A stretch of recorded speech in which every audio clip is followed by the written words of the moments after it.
And there we go again. A little intermezzo of us here on Heflatv. We cast Amateur Dota 2 League Season 3 game. It's Guess Who versus Skarmory.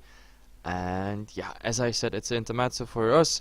Coming with me is Coucher. He was bored as well. Our next cast is at 23 CET. And we said, why not? People promised this is going to be a good game, and that's why we broadcasted. Let's go. Yeah, it better be a good game.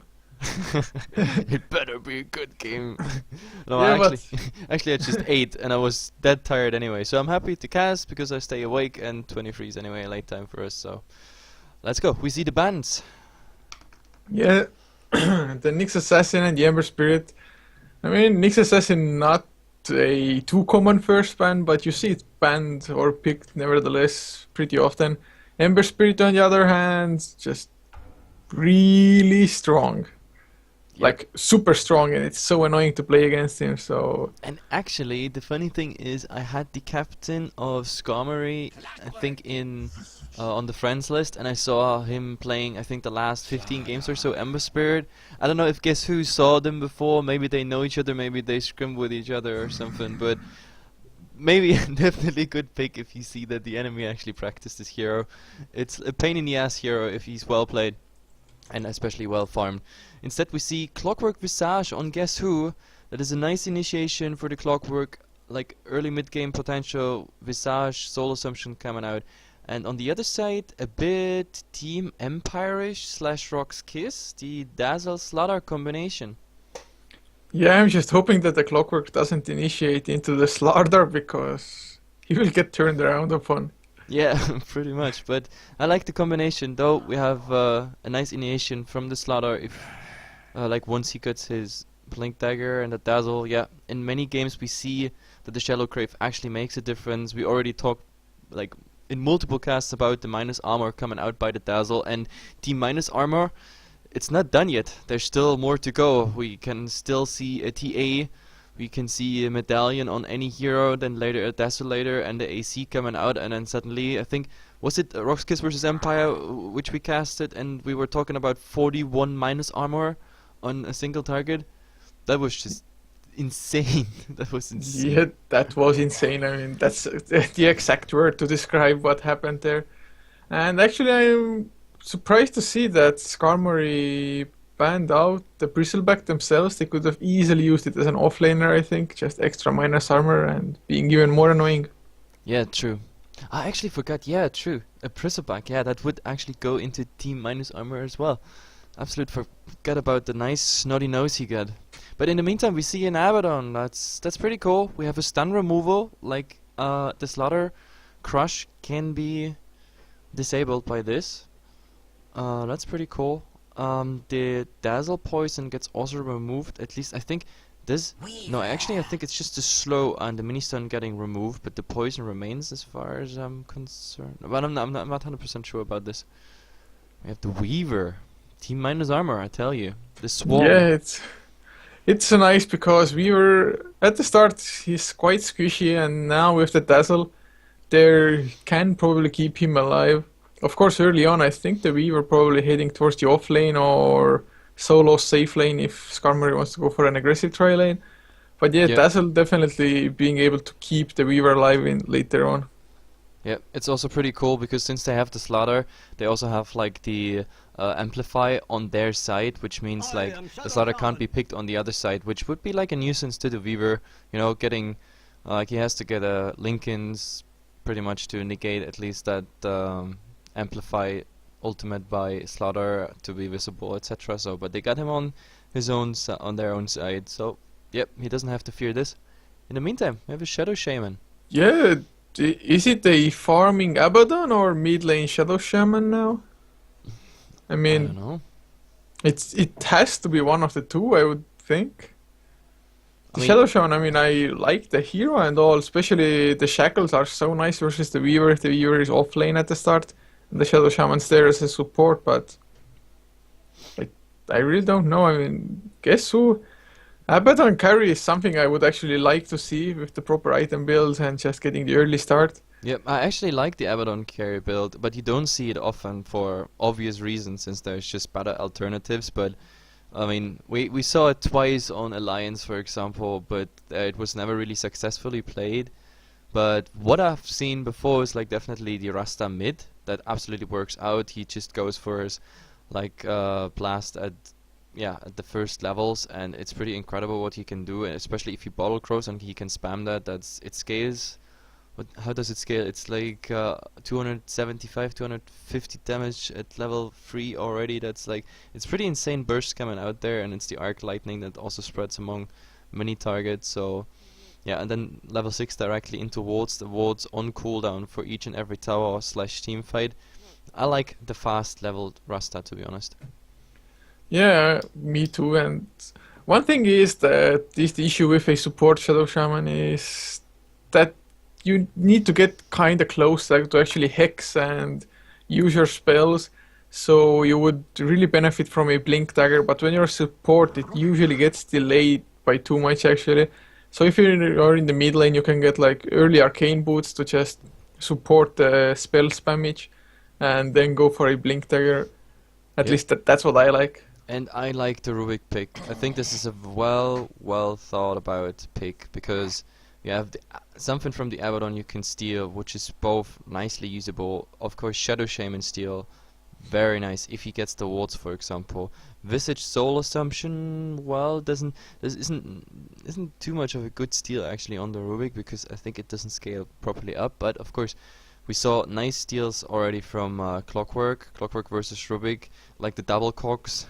That was always so fun. You never knew like whose cogs is this now. So yeah, and of course hookshot, things like that. So the Rubik definitely has some nice, he needs nice timing for it, because like all those heroes, they have like secondary casts which come right after the interesting spell to steal. But still, if he's timely with the steals, there's definitely some nice value there. And we have to talk about the bans, the last bans there. We see pushing potential and a hard mid with the Invoker getting banned out by Guess Who, and we have the AOT and the Doom, two strong ultimates like the AOE from the Ancient Apparition and preventing the heal. This is a really smart ban because they have the Dazzle, and also Weaver being very like vulnerable to this. And the Luna, that's actually, I like the ban because the Luna would absolutely fit in Guess Who's setup so far, I think.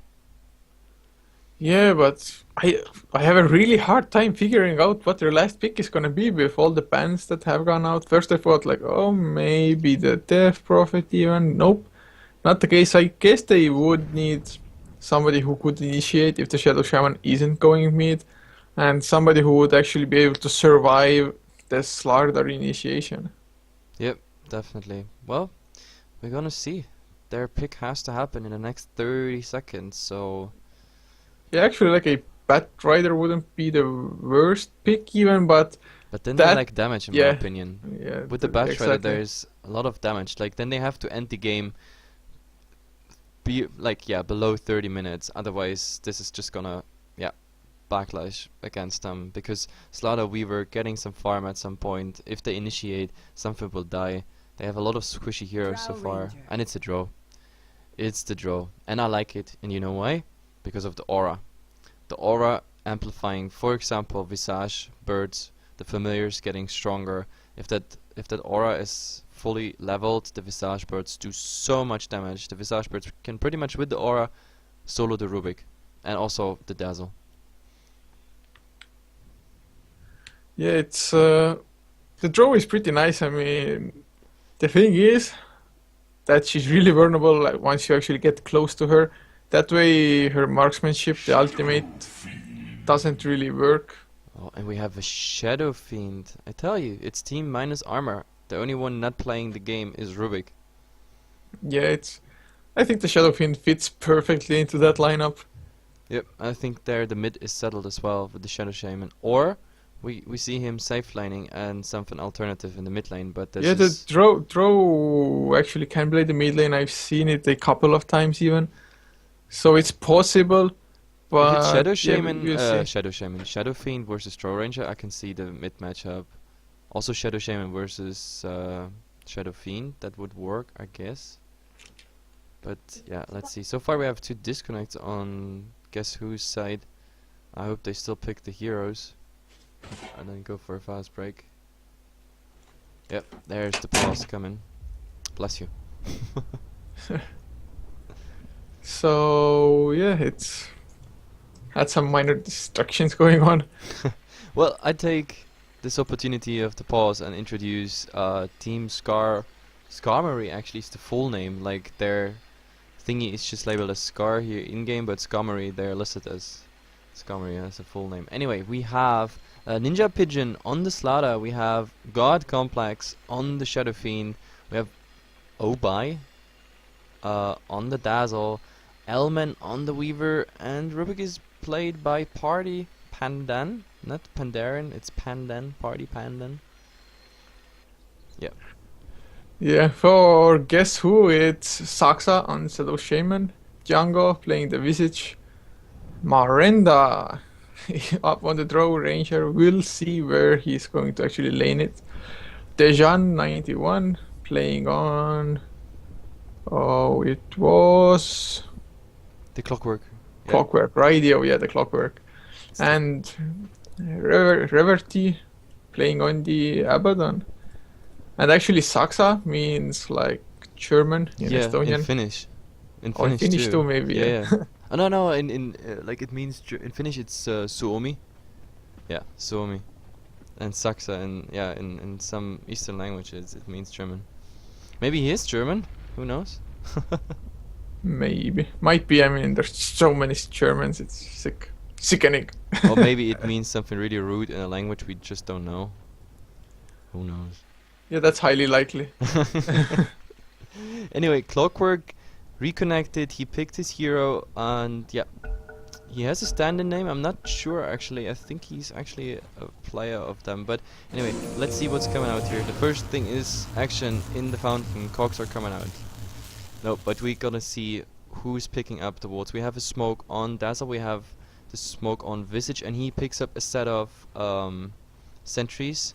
And I think the Shadow Shame. No, actually, yeah, the Abaddon is picking up the Observer wards. On the other side, yeah, we have the Slaughter heading to the offlane, supported by the Dazzle. He's weaponed with 2 sentries and a smoke. The Shadow Fiend, yeah, he has 2 Boar Tangos, and he's heading for the mid. And we have a dual lane as well, like on the Radiant safe lane. Reaver going for full regeneration, so he's gonna, yeah, he's gonna try to stay on this lane for a long time. And Rubik, well, he got the 2 Observer wards at the moment. They're probably not gonna ward the bottom rune, because it seems like they go for aggressive try. So this is tri-lane action, so I think we're gonna spend a lot of time on that top with the camera. Yeah, it's always nice to see tri-lane versus tri-lane. Definitely loads of action that can go on there. And I think, I mean, Skarmory's tri-lane is extremely aggressive with Fate Dazzle and Slardar being there. So they're having some lag issues apparently.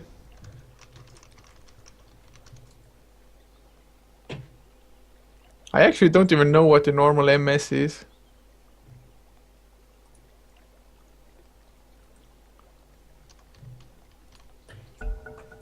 Well, I got a decent ping here, but I'm not a player. Yeah, what is a decent ping anyway? It's like I got no idea, to be honest. Well, with your ping, yeah, I don't know. I got the 40 MS here, so, and this should be Luxembourg as far as I know, and they're like European teams, so yeah. Maybe. Maybe it will fix itself. Maybe it's Volvo. If not, we have still server alternatives. Yeah, well, if the Shadow Fiend has a 1 second delay, that's pretty bad, to be honest. Yeah. Using the Shadow Race is nigh impossible, almost like that. But Abaddon just places a ward. I thought like, what? Abaddon trying to gank? That just not gonna work out. Yep, definitely. And anyway, creep waves are hitting, and we see. Yep, this is tri-lane. As we said, Rubik is gonna head and place that ward somewhere in mid or top rune vision. Yeah.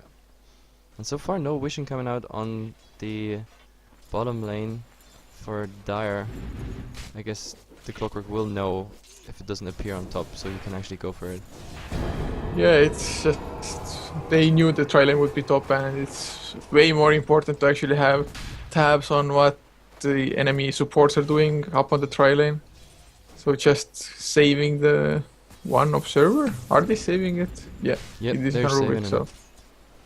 And so far, I think Drow gets more out of this lane.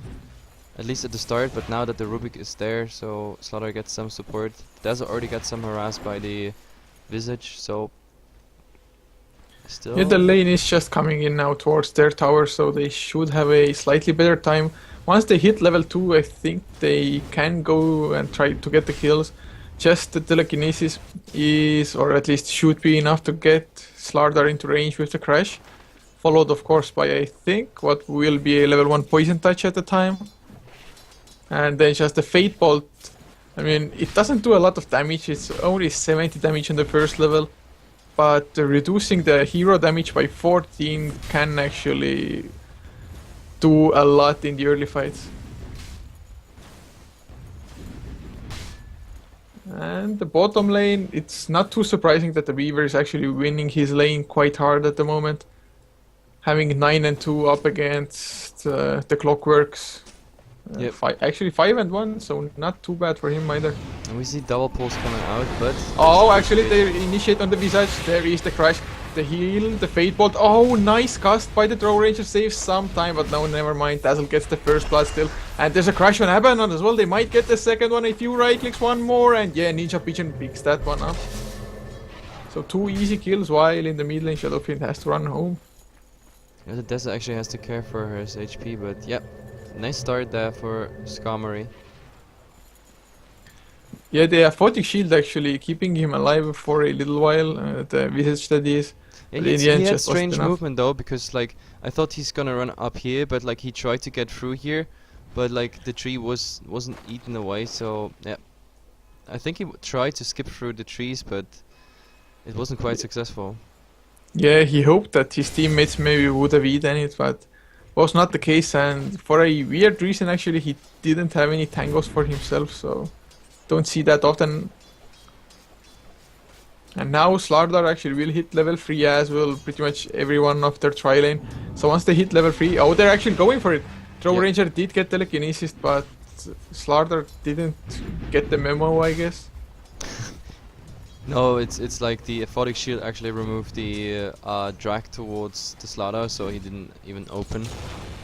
Oh, so the Aphotic Shield definitely having its uses already. Yep. Like I was surprised though that he doesn't wait like after, you know, after the crush is coming. Like if the starter goes for the crush and then Aphotic Shield right after, so the like he can just run away. But then again, if they wait with the Aphotic Shield and it comes out after the crush, then the Dazzle will do his slow directly after. So it's pretty nice since they have that slow and the mini stun plus the crush as well. So like when it comes to CC, this top lane is definitely much better. Yeah, and actually the Dazzle is leveling Shadow Wave over the Poison Touch at the moment, so just keeping it on level 1. I mean, really want to get the Poison Touch onto level 3 or just not get it at all, almost, I would think. Yeah, and I think we're gonna see the sooner rotation into mid. At least they blinked, but no, it's not coming. So far the Shadow Fiend is doing well, almost equal to the Rasta, but like the harassment damage of the Rasta is pretty high. And yeah, he goes for that build. You see the 3 points in Ether Shock already, and it's definitely hurting the Shadow Fiend. Like if he gets the next Ether Shock, he actually might kill him. Yeah, if he gets another rune, maybe even.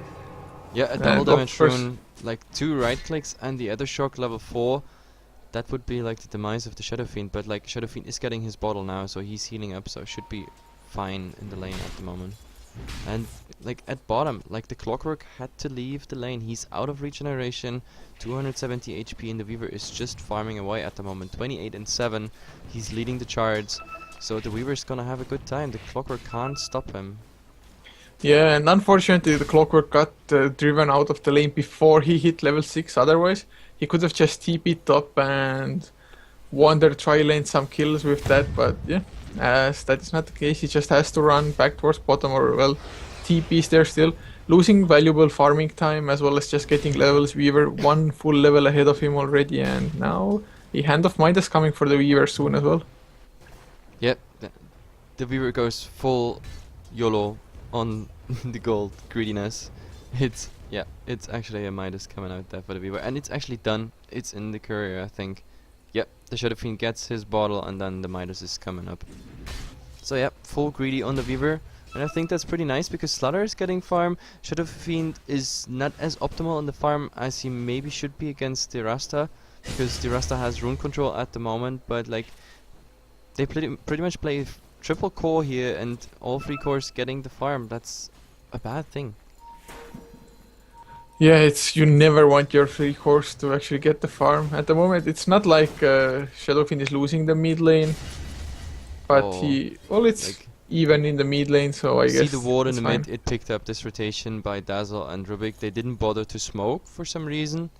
I don't know if they used it before, but yeah. So the Rasta knows about this rotation, and I doubt he's coming out. Yeah, and actually once they left the lane, and guess who saw them with the ward? Their tri lane, or well, dual lane at the time. Oh, but we have the Clockwork in the mid. Oh yeah. He is coming, but Shadow Shaman, he's on the run from the Rubik as well as the Dazzle. It's a rather weird hunt, but now there's 4 people around mid for guess who, and they just aren't doing anything. Like, wow, there's something going on in mid, some party we didn't know about. But like it doesn't lead to anything so far. Yeah, the hookshot missed. I don't actually know what he hit with. No, he actually hit on the Shadow Fiend, but like yeah. He had assault on, but it wasn't enough. So he just backed off. So just really uneventful, to be honest. The 2 kills that happened at the exact same time, and after that, not much going on. Although the Draw Ranger does have a lot better time on the top lane now that the supports have rotated out. The Slaughter can't really go too close, otherwise the Draw Ranger just starts to harass with the Frost Arrows and... Yep. But you know, this not being too eventful at the moment, this plays into the hands of Skarmory here, because as I said, they have a triple core if they want to, if they full-time play it, and yeah, they will come out on top of this eventually over time. I mean, guess who has draw and some nice pushing power, some nice initiation power, but in the end, a draw alone won't make it versus a fully farmed Weaver, fully farmed Shadow Fiend, and a Slaughter being farmed as well, being probably even tanky. And he's halfway to his dagger. Like one of our viewers said, like, draw pick, easy game, easy win. But I mean, he's right with that, because a farm draw is just crazy, and with the familiar scaling, etc. But as I said, he's facing like 3 potential carries. That's yeah. Yeah, and even Shadow Fiend is top now. Oh, there's the poison touch on the Draw Ranger, sprint, crush from the telekinesis, and yeah. Rubik gets the kill. Visage even comes in just to feed himself away to the Shadow Fiend.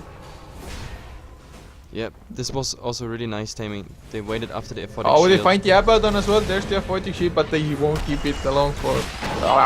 goddamn, I'm mumbling. But the Clockwork comes in with a nice hookshot and gets a counter kill on this Dazzle, but my god. Yep, he goes down for that though. That amplified damage just together with the Shadow Fiend right clicks with maxed up Necromastery, 36 souls. Yep. And in all that time, Weaver doesn't mind. Midas is running. He got boots. Now a Ring of Basilos. I guess he's gonna go into Aquila. And then, let's see, maybe he's rushing Desolator directly? Yeah, I mean, he doesn't really have to worry too much about dying, I guess, especially with the Shallow Grave being there from the Dazzle.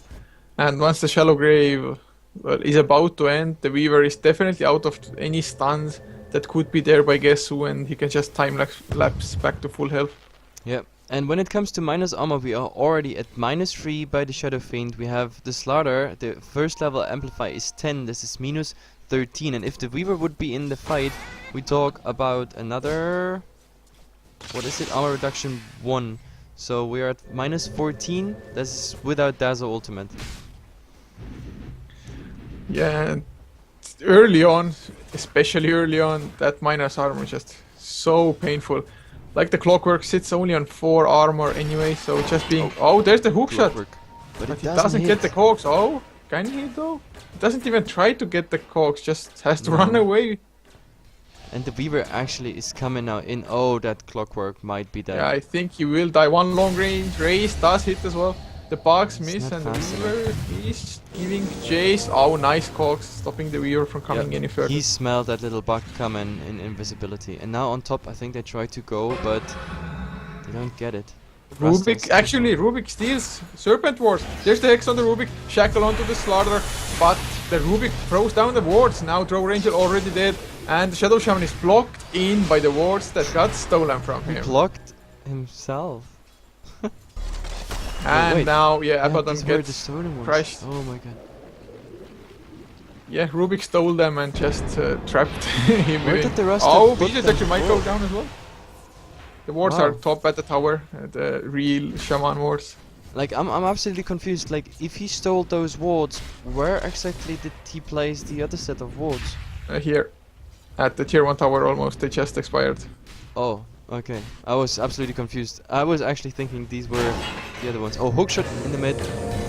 Oh, Shadow Fiend actually in big trouble. The battery assault doesn't let the races go out like clockwork. This is a Even- dominating going out there. This is 550 gold to the Clockwork. He's gonna be really happy about that.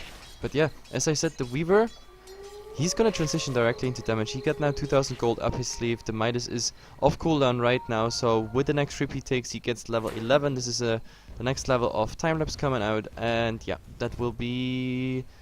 Oh, he already bought ultimate orb, so we don't see him transitioning into direct damage.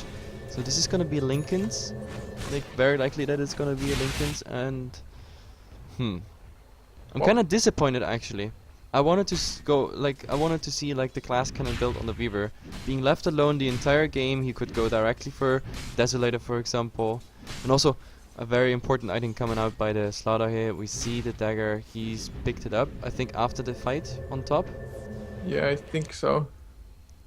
But I mean, the Lincoln Sphere isn't a bad item, it's just a safe choice, not going on the aggressive too much. Oh, and on It top will we're keep gonna the see Hex or action. Shackles away from him at least. But yes, Clockwork. Slaughter wants to go in. Actually goes in for the Abaddon. There's the amplified damage and they get him before the Aphotic Shield. But there are the cogs from the Clockwork. Dazzle ultimate comes out, but Slaughter will go down the Shallow Grave just too late. And there was the silence. Hookshot finally comes as the stolen Serpent Wars. I think the Clockwork will go down to them. Yeah, he Nice. does. So These amplified walls damage. on the enemy team doing work. Now they get farmed up and it's nice gold. It's like 33 gold per ward. But Weaver in the meantime got the bottom tower. I showed it on camera, but we had to talk about top. And Shadow Fiend is gonna get this tower too. So Yeah, this is 2 tier 1. The actually- Weaver already working on the tier 2. And they traded 2 for 2 on the top lane. But slightly in favor for guess who though, simply for the fact that Slaughter was on a killing streak, or actually on a mega kill I think. So that was kinda okay. But what was really impressive is that the Abaddon, he didn't get anything up. Did you see that? Like, from the bash, he got bashed on top of that, the mini stun by the Dazzle, and yeah, he just didn't even get anything up, not even Aphotic Shield. And of course, Yeah. he wasn't level 6 at that time. It was done really nicely. They just bursted him down before he could do anything. If he had gotten the shield up, I think Skarmory would have had to just dedicate to the fight even more and might have lost the Rubik as well on top of that. It's just too bad because if that fight would have been like 30 seconds later, Abaddon would have been 6, and that would have probably changed the fight with all the rotations coming in. But at the moment, the tri-line is working out. The Drow is being pushed out of the lane. He's now heading towards it, but I think he shouldn't go there because with the Slaughter having the dagger. And the last tier 1 of team, guess who is down? By the way, don't look at it, but guess what item Shadowfiend went for? Oh, actually, Shadowfiend might be in trouble. There's the Shackles, Abaddon hitting on him, and yeah, the Shadowfiend goes my down. God. I just saw it. We have a Skull Basher, Mask of Madness, Shadow Fiend, and please look at the item of Weaver as well. Yeah, it's Who the just killed Skadi. the Clockwork, Oh. by the way. It is. Yeah, he's going for the Eye of Skadi. They're Skadi. just going for such weird items. But And in I mid- like it. Oh yes, Slaughter getting hexed up. There is the Poison Touch on the Abaddon and Sprint crash onto 2 heroes. Telekinesis onto the Abaddon as well, but his ultimate gets popped. They just kill Visage in the meantime, and now Abaddon, next one to fall. Ah, nice. And the Rubik got miscoil there. That's additional damage, even additional damage burst he has. The Mistcoil level 2, that is 150 damage, plus the Fey Bolt, that is 280. So yeah, the Rubik alone is now above 400 just burst damage. Yeah, they're going so aggressive once again. They want to dive on the throw ranger. They don't care about the tower with the dazzle there yet. Yeah, the crush actually misses. Now Blink is their gust, nicely done. But he gets bashed and can't TP away. Oh, a 40 shield keeping him alive for a little while longer, but in the end still does not change the outcome. And at the same time at bottom, the Weaver died. Like, really nice familiar stuns coming out while he was invisible, and Rasta kept chasing, kept him in shackles, and then the Clockwork came up, chained the hookshot, so the Weaver was dead. So if he had only gone for the Lincolns, the Lincolns would have saved him there. And mid Slaughter being in the wards. Oh, actually Slaughter might go down. Nice familiar stance. Oh, the shallow grave is there to keep him alive for a little while longer. A heal comes off once again, but no. The Soul Assumption just follows him, and they might get the Dazzle as well. The Abaddon is definitely giving chase there. The Grave Chill with the... Oh, Shadowfiend comes in from the back with the ultimate. Doesn't kill anybody though now. Mask of Madness Basher kills off the Visage, and wants the Familiars as well. They get the Familiars. Can they get more though? The Rasta might... No, Rasta actually blinked out, yeah. That was... They're going for the Clockwork, maybe there's no mana actually. There's the hookshot stolen and used against the Clockwork. Will there be a bash? Oh, there was a bash. Whoa. Like, these are some quality... These are some really quality things. Shadowfiend going so aggressive, the cogs, oh, he's almost dead. Are there any rockets? 6 seconds. But Weaver coming in from the backside together with the Dazzle now. They're turning it on the Clockwork. He doesn't have any mana. Cogs are on cooldown. Slaughter comes in with the amplified damage on Visage, but can't follow up, does he? Yeah, doesn't have the sprint, I guess. This greedy Shadowfiend actually getting away with this. This is amazing. He was on 50 HP, just one Clockwork rocket. Like, overall, anyway, when Team Guess Who came into that fight, they were already and that fight dragged like forever. I mean, it's like 3-4 minutes we had that fight now. Yeah, it was really long. And even the Slaughter just making it back into the fight after respawning. And the Rubik with the quality steals. I mean, he stole now the hookshot, he stole the Rasta wards. Like, he really gets them all. It's really impressive. Nice play by the Rubik. Yeah, he still has the level 2 hookshot available to himself, so if they see somebody out of position, they can just punish it so hard. Probably like hookshot, another spell steal, telekinesis, fate bolt, and by that time somebody else is definitely also there to help him. Yeah, and I'm curious, if you look at the Weaver, we have now still the 2 ultimate orbs up, but he got 2,200 gold up his sleeve, so the question is, he picks up a third ultimate orb. This is... What? That's troll. That's troll, yeah. This is trolling. I think he wants to go for 6 ultimate orbs by the end of the game. They just feel that they have this game pinned down so hard, I guess. Yeah. I think I displayed the graphs as well. We talk about 10k XP for Skarmory here, and another 15k gold, so I guess, yes, the Weaver can go for ultimate orb troll. Still, it's like, no manners. Slaughter is on the hunt though, but as he blinks towards the Shadow Shaman blinks away from him, so everything is fine in the end. Unless he wants to turn around, 1 second cooldown. Clockwork gets, oh, the hookshot onto the Clockwork, it's so ironic. And he will go down, yeah. No F40 shield actually coming out. That hookshot. It's... I don't want to comment it. No, I'm silent. I won't say anything. The Rubik opening on the Clockwork with hookshot. It's just so ironic. And now look at the minus armor coming out. We have minus 23 at the moment. This is with Medallion, the presence of Shadowfiend, and the Amplify coming out. Roshan being dead in no time. So, and the presence is actually not even fully skilled yet. It's 3 points in it, so this is 5 armor at the moment. It could be 6. Yeah, they definitely hit like trucks, like all of them with the minus armor they have. Even the supports do so much damage with just right clicks. The Amplify is at the moment at level 2, so this is 15 plus 5, this is 20 armor just by the Slaughter ultimate in the presence of the Shadowfiend. That's the ultimate would add another Oh my god, what is it? I think Until it's- 24. Yeah, and yeah, the Weaver would add another -1 plus the medallion, so we look again at like minus 30-ish, 35-ish at the current level. And Oh, they crush open. up onto the Shadow Shaman, but there's the invis, they can't kill him! Oh god. Very nice, very timely invis rune there, very lucky to get out of here. And he stays here. Yeah, he's just getting healed by the bottle as well as the Abaddon doing work with the level 2 Mist Coil. Oh, and the Clockwork being in a very dangerous Can spot. they find him though? The Clockwork is hunting so badly, and I think they maybe should go. The You could Weaver open isn't on there. the Shadow Fiend, I think, if you want Yes, to. Lardar is at the moment gone as well, but they don't have any wards to track the vision. Yep. So There's no mid ward coming out. Yep, no. they don't know who is there and who is not, and Weaver now coming in from behind. They see him definitely. Oh, there's the immediate hex on the Weaver. Can they get him? No. There's the crush on 2 by the Lardar, and 1 already down. Shackle up on the Shadow Fiend, but he has to run now in return. Shadow Shaman, I think he will go down, gets healed by the Mist And Coil. he gets The stunned crush misses once again. They can't kill the Abaddon yet though, because there was the ultimate, but now there's the bash by Shadow Fiend, blink, crush, Lardar gets the kill, and This GG is a already GG called. goal. Yep. Very nice. Well, absolutely dominant play by Skarmory here. Like, the items absolutely troll. Anyway, guys, we go for game 2. I hope this time it's a bit more equal, I guess. And yeah, we'll be up in just a minute.